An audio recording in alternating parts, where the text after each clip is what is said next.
sempre esqueço de começar gravando, tá? Felipe Jabur caiu, voltou novamente, certo?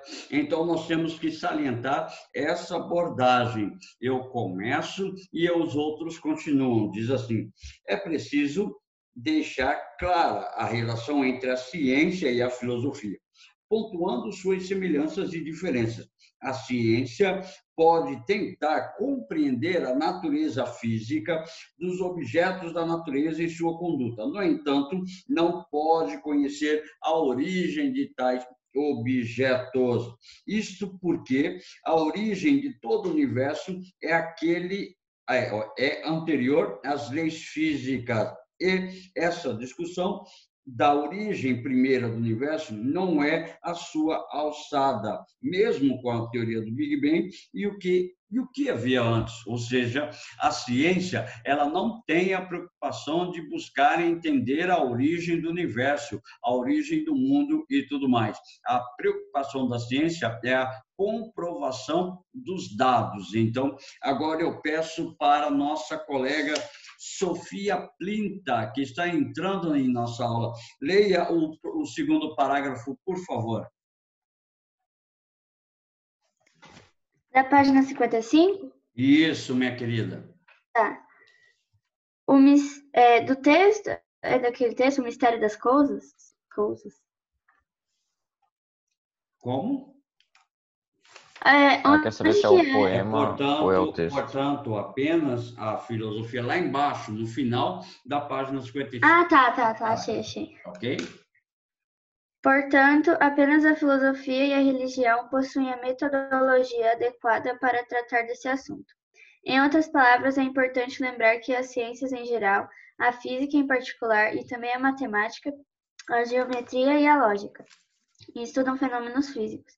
Não estudam conceitos abstratos inteligíveis, tais como a metafísica. Esses conhecimentos estão pressupostos na física, isto é, formam seu fundamento. Assim, uma discussão sobre os fundamentos das ciências não pode ser realizada pela própria ciência. Uma discussão sobre esse fundamento é necessariamente uma discussão filosófica, pois os fundamentos das ciências são fundamentos filosóficos. Obrigado, Sofia. Maravilha. Leu melhor do que eu em 10 vezes. Vou te dar um pontinho a mais, tá ok? Deixa eu marcar a presença do nosso colega Eduardo Paixão, tá? Gente, para quem acabou de entrar, nós estamos fazendo os exercícios da página 55 e 56. Pega, por favor, o livro de filosofia, página 55 e 56. Deixa eu marcar aqui, tem gente entrando ainda. Esse povinho atrasado incomoda, viu? Certo? Então, é o seguinte, eu vou colocar uma projeção para vocês e nessa projeção, tá? E nessa projeção eu vou escrevendo as respostas e vocês vão tomando nota. Todo mundo está vendo uma folha em branco? Certo? Eu estou com uma projeção, uma folha em branco. Tá vendo, Eduardo? Eu vou escrever com letras grandes, tá? Vou colocar tamanho 20, tá? E vocês vão anotando no seu livro-texto, tá? Na parte específica para a resposta. Então, assim, após essa leitura, responda as questões a seguir. 1. Qual é a parte da realidade que a ciência pode e deve conhecer? Então, a gente coloca assim, a ciência, tá? E vocês vão tomando nota no seu caderno. Tá pequeno ainda? Eu vou aumentar mais a letra. Espera aí, vou colocar tamanho 26, pode ser? Então, vamos lá. A ciência pode entrar... Opa, pode tentar, estou analfabeto mesmo. A filosofia pode tentar compreender a natureza física. A natureza física, física. Pode tentar compreender a natureza física dos objetos.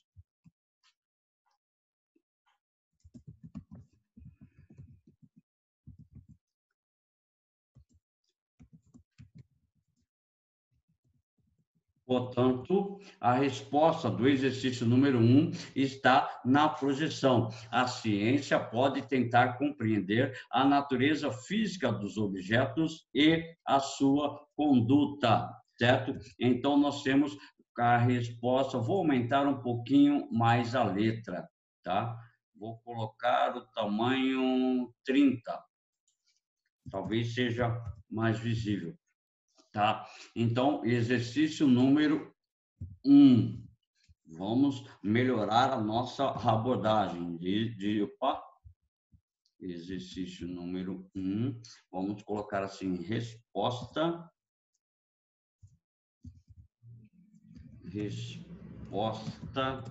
dos exercícios. Opa, o que eu fiz aqui?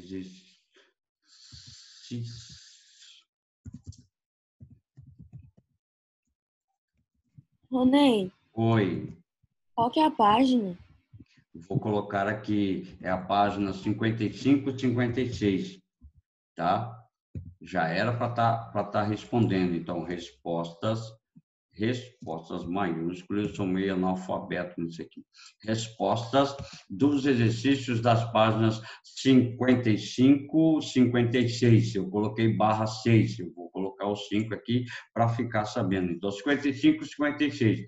Exercício 1. A ciência pode tentar compreender a natureza física dos objetos da natureza e sua conduta. Então, resposta número 1, tá? Opa, exercício número 1.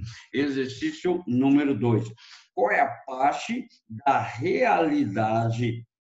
Qual é a parte da realidade a ciência não possui um método adequado para conhecer? Dê exemplos. Então, toda a realidade que não envolve fenômenos físicos. Então, vamos lá.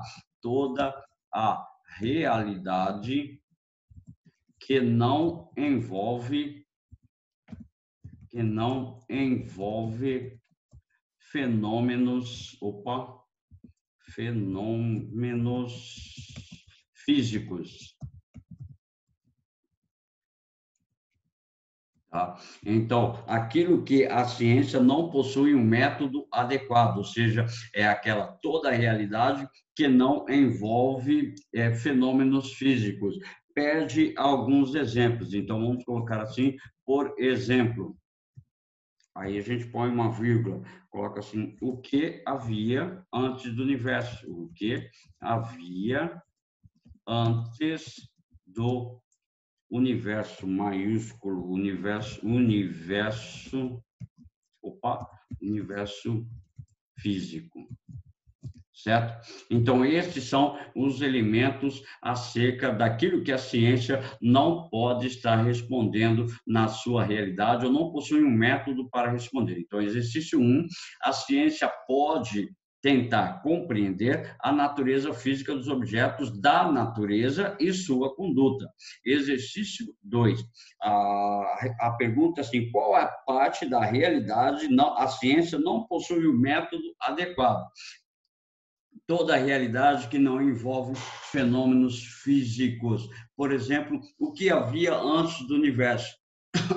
Perdão, é o Covid me atentando aqui.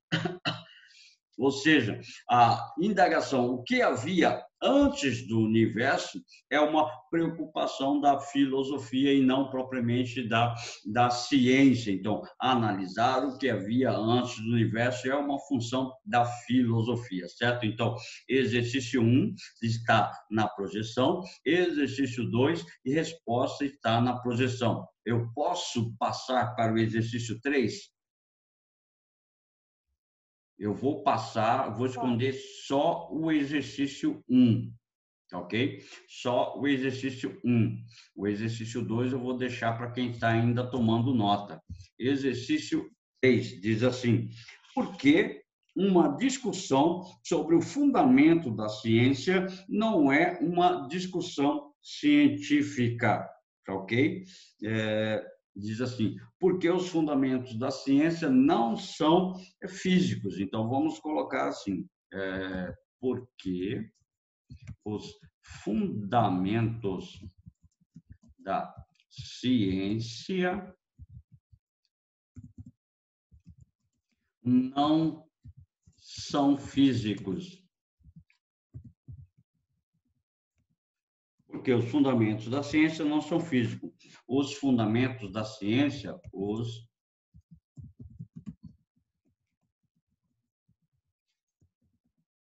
fundamentos da ciência são filosóficos. Pronto, são filosóficos.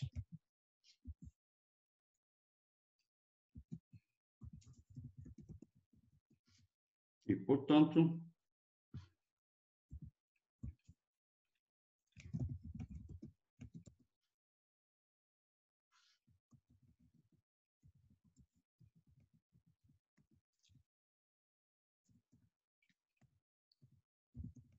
pronto. O que eu fiz aqui? Tá, aqui tem que dar mão à face. Porque os fundamentos da ciência não são físicos. Os fundamentos da ciência são filosóficos, portanto, somente poderia discuti-los. Deixa eu ver, acho que não tem um acento. Tá ótimo. Tá? Então, os fundamentos da ciência não são físicos. Oi? Tem Fala, acento. bobo. Tem sim acento no discuti-los. Então, é meu corretor que está com problema. Vamos deixar assim. Meu corretor está dando como como uma palavra errada. Então, mas deixa assim, sem problema. É o meu corretor que está cheio de problema, porque o dono já é cheio de problema, tá?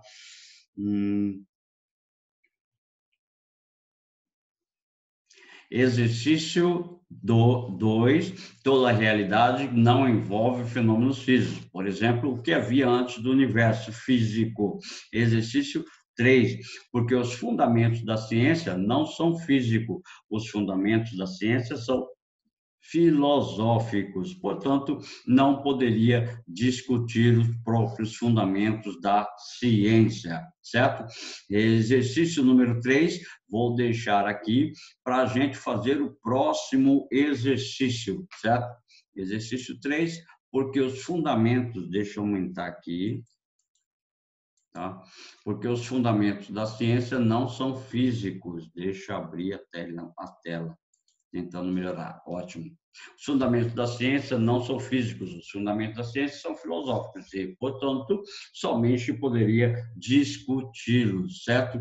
Aí a gente vai, assim, dialogar com o saber. Vamos, outro tópico a respeito do nosso exercício. Então, dialogar com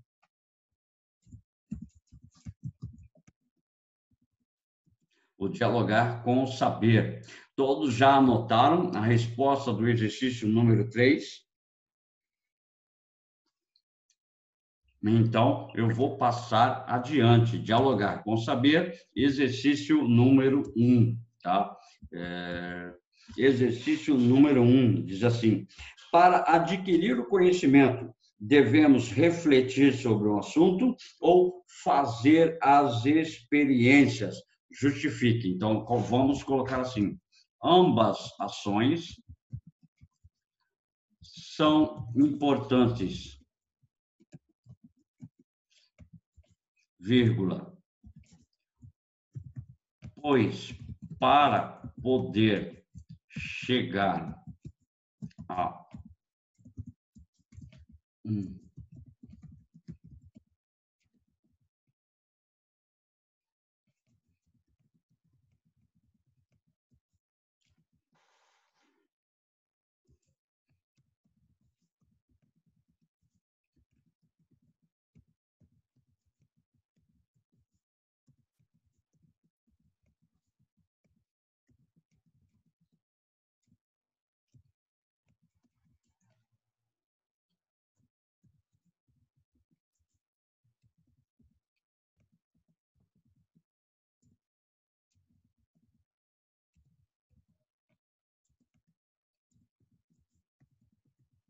Uau!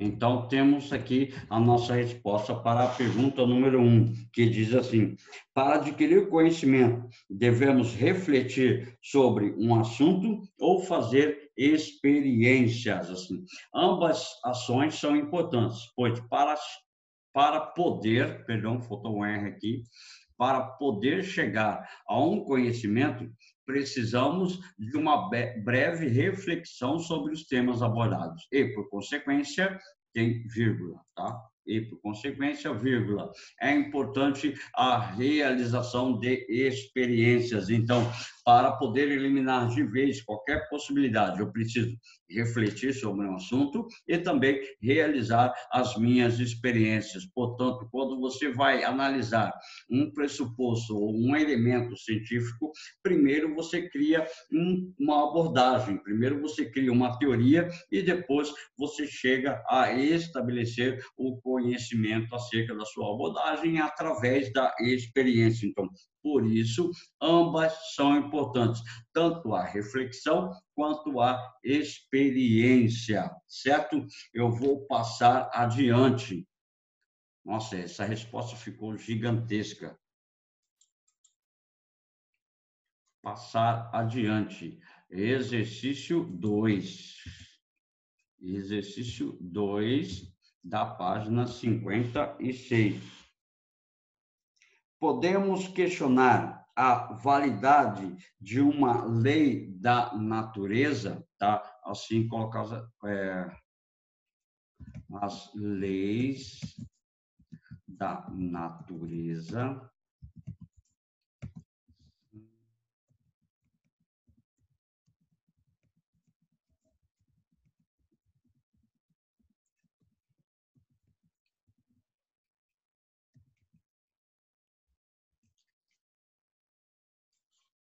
As leis da natureza são passíveis de questionamentos, tá? E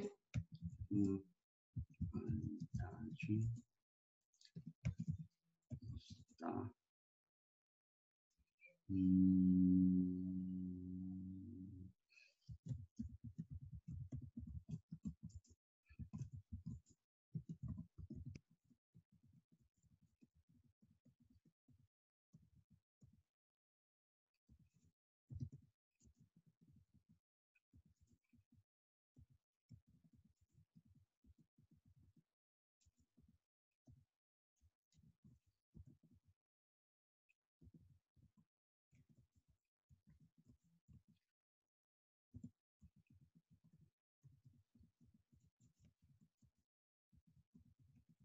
Pronto. É enorme também a resposta. Misericórdia. As leis da natureza são passíveis de questionamento e a sua validade está condicionada aos fatos que a comprovam. Ou seja, podem surgir novas teorias que questionem a sua validade. Então, toda teoria ou toda forma de formação de conhecimento pode ser questionado e pode ser mutável, pode sofrer um processo de mudança dentro da estrutura do pensamento humano, certo? Exercício 2 está na projeção. Exercício de número 3. Diz assim: é possível que existam leis da natureza que ainda não conhecemos? Vamos colocar assim, considerando as transformações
Vamos dizer assim, considerando as transformações científicas, podemos afirmar que ainda podem existir leis naturais que podem completar o conhecimento humano. Você não fala nem que sim, absolutamente, e você não fala nem que não, absolutamente. Portanto, fica essa ideia. Então, é possível que existam leis da natureza que ainda não conhecemos? Justifique. Se nós formos utilizar somente os critérios abordados pelos cientistas atuais, praticamente nós já conhecemos todas as leis da natureza. Então, considerando as transformações científicas, podemos afirmar que ainda podem existir leis naturais que podem completar o conhecimento humano. Então, a respeito da estrutura da ciência, a filosofia vai fornecer o fundamento para esse método científico, certo? Exercício 3, já anotaram? O exercício 4 nós já fizemos no início início da aula a respeito de ciência e filosofia, ou seja, há 2 aulas atrás, nós fizemos o exercício de número 4. Quem estava na aula vai lembrar desse exercício. Nós colocamos, tá? Nós ligamos as palavras que estão à esquerda aos círculos que estão à direita, como, por exemplo, refletir, experimentar, criar, agrupar. E nós colocamos cada palavra dessa dentro do círculo. Pertence aquilo que pertencia à filosofia, aquilo que pertence especificamente à ciência, aquilo que pertence a ambas ideias, tanto filosofia quanto ciência, e aquilo que a gente estava na dúvida a respeito dessas palavrinhas que nós estabelecemos o contato com elas. Ou seja, as palavras da esquerda, nós fizemos uma ligação com os elementos do círculo. Eu achei mais fácil colocar a primeira inicial do círculo atrás de cada palavra. Tem gente que puxou a setinha, tem gente que fez uma marcação diferente, mas o exercício 4, portanto, nós já fizemos e chegamos à conclusão que refletir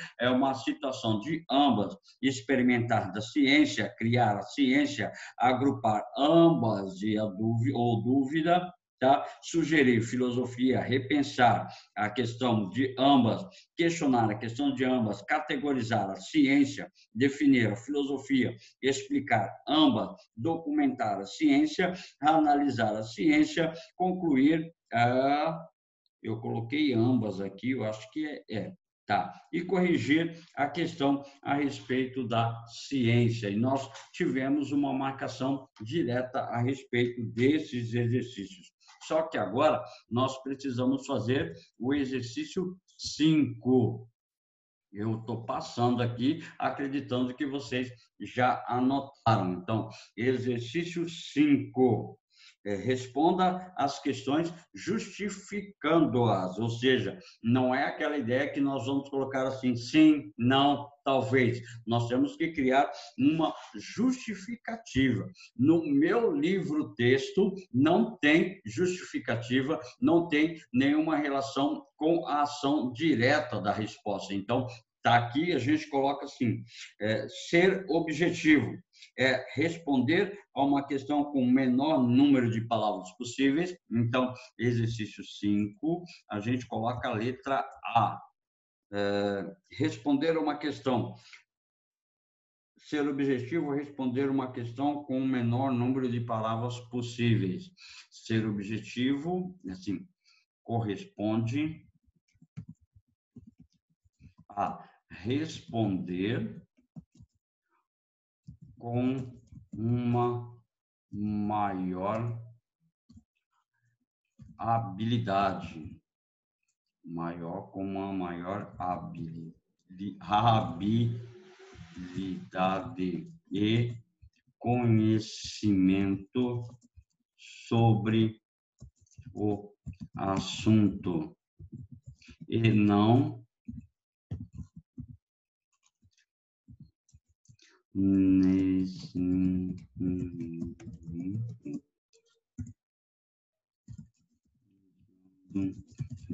menor. Não. Desculpa. Faltou um L bem ali.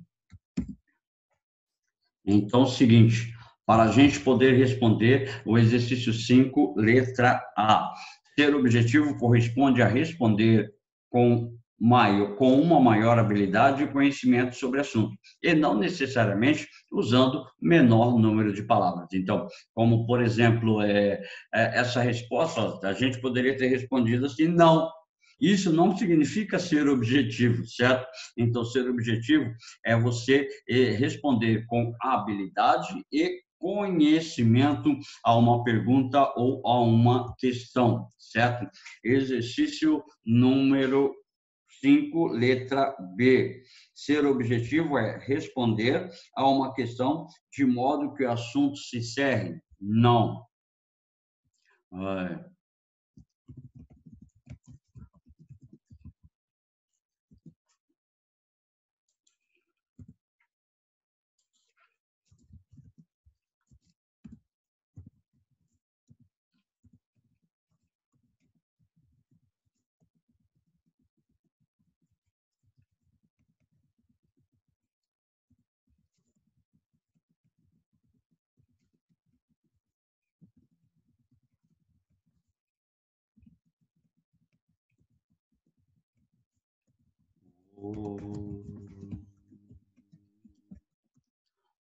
Aqui, então, podemos afirmar que não é preciso encerrar um assunto para que seja realmente objetivo, mas estabelecer respostas necessárias para seu entendimento, certo? Então, diz assim, responder a uma questão de modo que o assunto se encerre, isso não significa ser propriamente objetivo. Então, ser objetivo quer dizer que não é preciso encerrar o assunto, mas você pode estabelecer respostas necessárias para o seu próprio entendimento, ou que possa salientar uma resposta adequada ao seu conhecimento.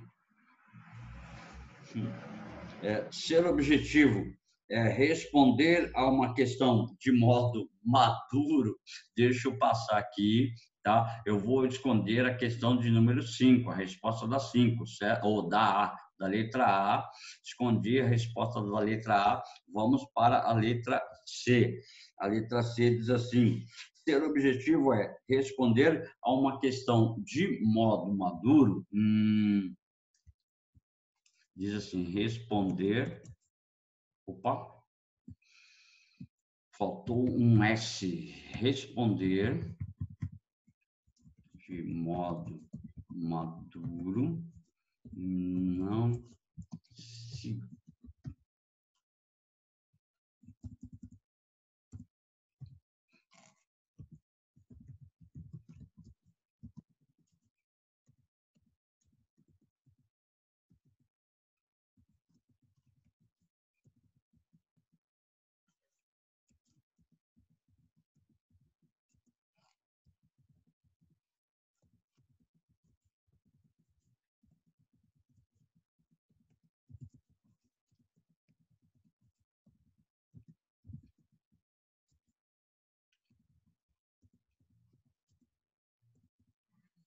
responder de um modo maduro não significa ser objetivo, pois pode existir questões que podem existir questões que mesmo a pessoa sendo madura, ela pode não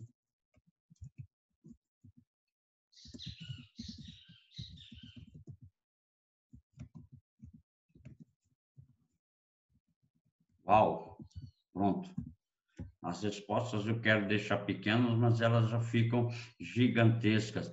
Tem gente fazendo pontinho na minha tela. Por favor, quem é o engraçadinho que está fazendo pontinho na minha tela? Se eu não fiz o pontinho na tela, significa que não é para você ficar fazendo pontinho na tela. Por favor, contenha-se, tá?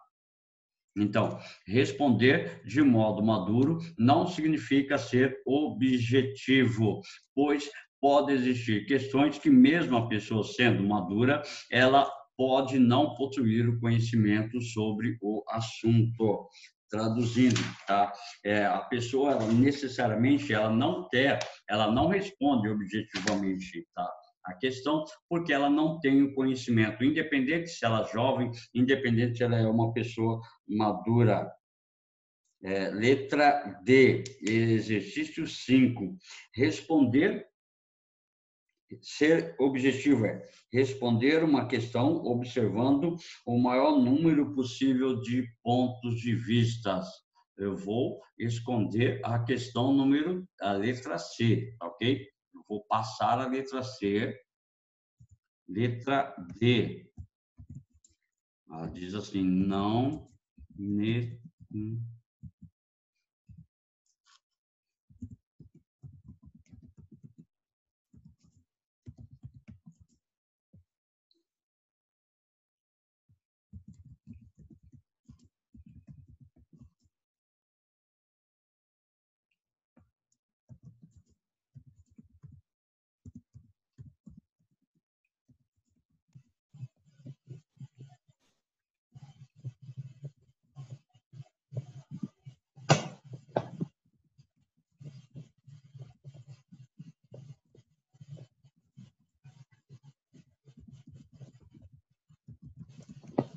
Pronto.